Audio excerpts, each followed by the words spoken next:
Honest for 3 minutes. Thank you, Secretary Azar. We appreciate your appearance here in front of the committee. The Federal Child Care and Development Block Grant Program aims to foster, as you know, healthy childhood development by improving the quality and access to low-income families for child care. Now, it provides states some flexibility to develop these policies to meet these needs at the various states. Programs include requirements as well, though, for states to monitor providers that receive federal funds. Now, unfortunately, there's been a situation in my home state of Minnesota where we've got a number of daycare providers that are openly violating federal and state laws and regulations, taking money for personal use, using the money to set up a fraudulent child care client, and then providing a kickback has been reported. This is a major issue. There are allegations that, well, not just several, you've got 23 child care or daycare centers either closed or under investigation. The fraud may go as high as $100 million. Now think about that. In fiscal year 2018, Minnesota received $120 million in federal funding.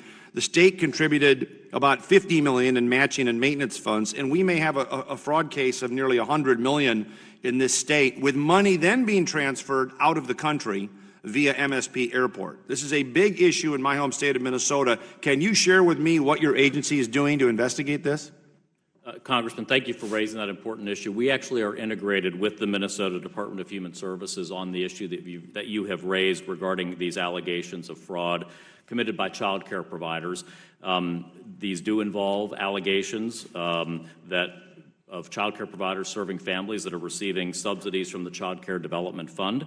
The DHS, the Minnesota DHS, has agreed us to provide information as they conduct their work, and after they've completed their work and ongoing investigation, we'll certainly be taking any steps necessary to protect the federal side of this. So thank you. We are very much connected with Minnesota on this important issue. This latest occurrence is not the first. Unfortunately, there was another HHS program not long ago, the Community Service Block Grant federal program, providing funds to something called the Community Action Agency in Minnesota as well, and find out that that was used to pay for holiday trips to the Bahamas, Vegas, personal vehicles, rounds of golf, and so forth.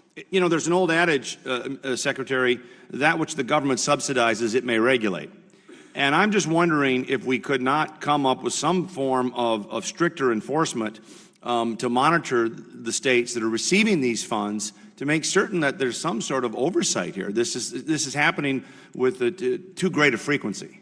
And that's actually one of the reasons and the faults that we have with the Community Services Block Grant is the tremendous flexibility given to states and grantees there. And that's one of the reasons why, as we face a tough fiscal environment, we've suggested to Congress that that program should be eliminated.